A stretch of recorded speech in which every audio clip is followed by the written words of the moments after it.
Good morning everyone, GK Dipankar YouTube চ্যানেলে তোমাদেরকে স্বাগত। আজ আমরা 7ই জানুয়ারি 2024-এর কারেন্ট অ্যাফেয়ার্স নিয়ে তোমাদের সঙ্গে আলোচনা করব। তো ভিডিওটি খুব গুরুত্বপূর্ণ হতে চলেছে, ভিডিওটি খুব ভালো করে মনোযোগ দিয়ে দেখো। তো প্রথম কোশ্চেন হচ্ছে, প্রধানমন্ত্রী উজ্জ্বলা প্রকল্পের 10 কোটিতম সুবিধাভোগীর নাম কি? তো এখানে আমাদের উত্তর হবে মীরা মাঝি। তো মীরা মাঝি হচ্ছে প্রধানমন্ত্রীর উজ্জ্বলা প্রকল্পের 10 কোটিতম সুবিধাভোগীর নাম। আর এটি সম্প্রতি খবরের শিরোনামে ছিল। তোমরা হয়তো মনে হয় ভিডিওতে দেখেছিলে যে যখন প্রধানমন্ত্রী নরেন্দ্র মোদী ওর বাড়িতে গিয়েছিল এবং চাও খেয়েছিল। আর সম্প্রতি প্রধানমন্ত্রী যখন অযোধ্যা গিয়েছিলেন তিনি এয়ারপোর্টের উদ্বোধন করেছিলেন, আমরা পড়েছিলাম অযোধ্যা এয়ারপোর্ট। তো এর নাম মহর্ষি বাল্মীকির নামে রাখা হয়েছে। তো প্রশ্নে আসি, তো মীরা মাঝি ইনি অযোধ্যার অধিবাসী আর প্রধানমন্ত্রী উজ্জ্বলা যোজনার 10 কোটিতম সুবিধাভোগী। এই জন্য মোদি ওখানে গিয়েছিলেন। আর এই উজ্জ্বলা যোজনা আমাদের কাছে ইম্পর্ট্যান্ট হয়ে যাচ্ছে। এ তো অনেক পুরনো যোজনা, আমরা অনেকবার পড়েছি, এখন নিউজে আছে। তো এটি প্রশ্নে আসতে পারে। তো উজ্জ্বলা যোজনা শুরু হয় কবে? না, 1 মে 2016 সালে। কোথায় শুরু হয়? উত্তরপ্রদেশের বালিয়াতে। উত্তরপ্রদেশের বালিয়াতে শুরু হয়। আর উজ্জ্বলা যোজনা 2.0 এটি শুরু হয় কবে? না, 10ই আগস্ট 2021 থেকে মাহাবা উত্তরপ্রদেশে শুরু হয়। তো এই প্রকল্পে গরিব মহিলাদের বিনামূল্যে এলপিজি গ্যাস দেওয়া হয়। তো আজ পর্যন্ত 10 কোটিরও বেশি লোক এই যোজনায় লাভ পেয়েছে। তো এটি তোমাদের একটু খেয়াল রাখতে হবে। পরে কোশ্চেন, আধা সামরিক বাহিনীর অফিসিয়াল যোগাযোগ এবং নথি শেয়ার করার জন্য কোন অ্যাপ তৈরি করা হয়েছে? তো এখানে আমাদের উত্তর হবে সন্দেশ অ্যাপ। তো আমাদের যে আধা সামরিক বাহিনী বা প্যারামিলিটারি ফোর্স আছে তাদের যোগাযোগ ও নথি সিকিউরভাবে ট্রান্সফার করার জন্য এই সন্দেশ অ্যাপ নামে এক অ্যাপ্লিকেশনকে ডেভেলপ করা হয়েছে, যাতে আমাদের সৈনিকদের সম্পর্কে কোনো তথ্য, কোনো ডকুমেন্ট সুরক্ষিতভাবে ট্রান্সফার করা যায়। কারণ হোয়াটসঅ্যাপে এই ডিটেলস বা ডাটা ট্রান্সফার করলে ডাটা লিক হয়ে যেতে পারে, ডাটা লিক হওয়ার ভয় থাকে। তো এই সন্দেশ অ্যাপ বা অ্যাপ্লিকেশন কারা তৈরি করে? Ministry of electronics and information technology. Ministry of electronics and information technology. তো মনে রাখবে সন্দেশ অ্যাপ কি না, এটি স্বদেশি ইনস্ট্যান্ট মেসেজিং প্ল্যাটফর্ম যা আমাদের প্যারামিলিটারি ফোর্সদের ডাটা সিকিউর করে। তো এবার তোমাদের কিছু অ্যাপ্লিকেশন, প্রজেক্ট বা সফটওয়্যার রিভাইজ করাবো। তো দেখো, ফিস্ট অ্যাপ বা ফিস্ট সফটওয়্যার, এটি ডেভেলপ কে করেছিল? না, ইসরো করেছিল ফিস্ট সফটওয়্যার। আচ্ছা, ভূমি রাশি পোর্টাল এটি কারা করেছিল? না, কেন্দ্রীয় সড়ক ও পরিবহন মন্ত্রণালয়। আচ্ছা, প্রজেক্ট প্রয়াস এটি কারা করেছিল? এটা করেছিল ইন্টারন্যাশনাল অর্গানাইজেশন অফ মাইগ্রেশন। আচ্ছা, ই অমৃত অ্যাপ্লিকেশন কে লঞ্চ করেছিল? না, নীতি আয়োগ। ই ভেহিকেলকে কেনার জন্য উৎসাহ দেওয়ার জন্য এটি করা হয়েছিল। আচ্ছা, সুপ্রিম কোর্ট কিন্তু অনেকগুলি অ্যাপ লঞ্চ করেছিল। সুস্বাগতম পোর্টাল লঞ্চ করেছিল, তারপরে সুপেজ, ফাস্টার, তারপরে সুভাষ পোর্টাল লঞ্চ করেছিল। তো সুপ্রিম কোর্ট কতগুলি পোর্টাল লঞ্চ করেছিল? কোনগুলি? সুস্বাগতম, সুপেজ, ফাস্টার, সুভাষ, এগুলোটি খেয়াল রাখবে।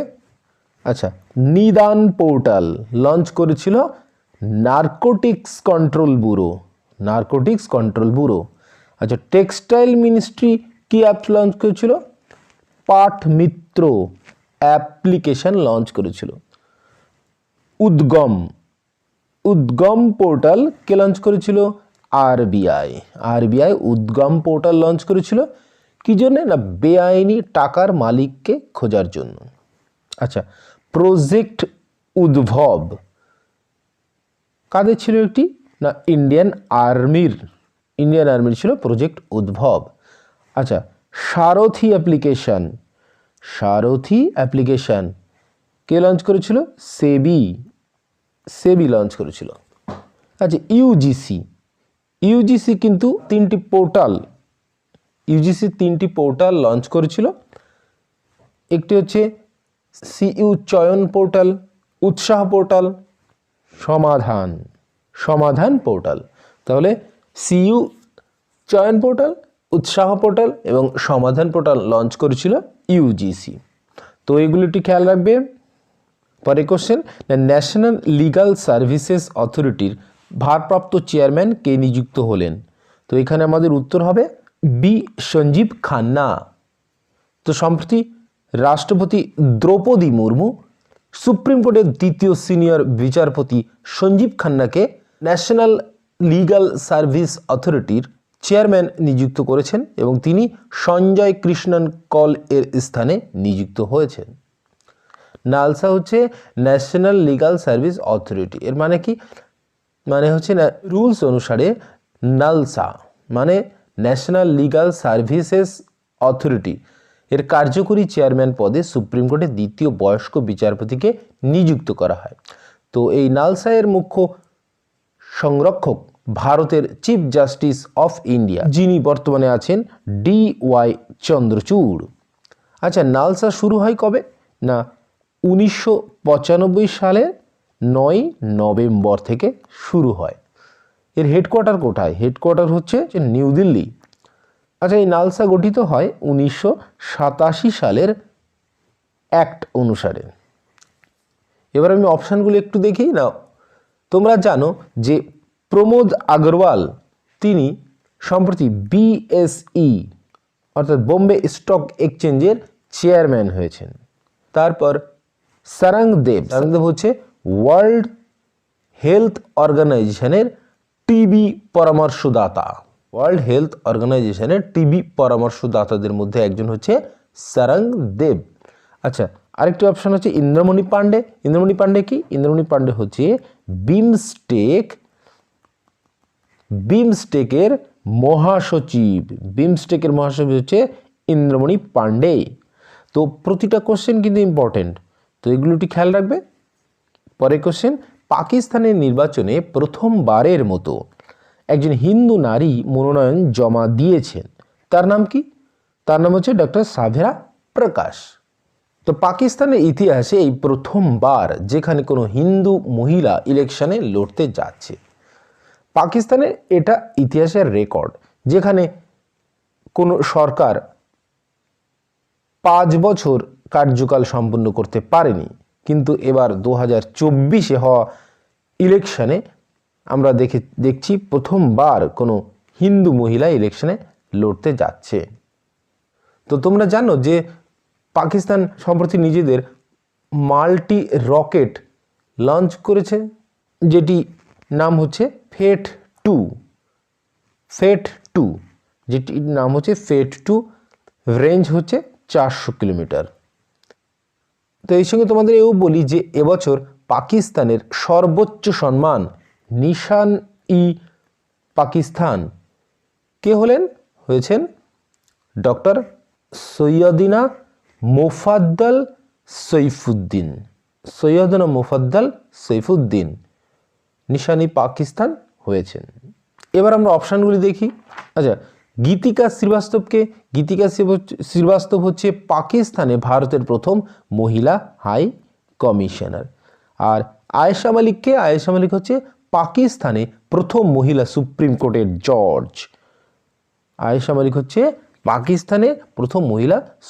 কোর্টের জজ। তো এগুলো একটু খেয়াল রেখো।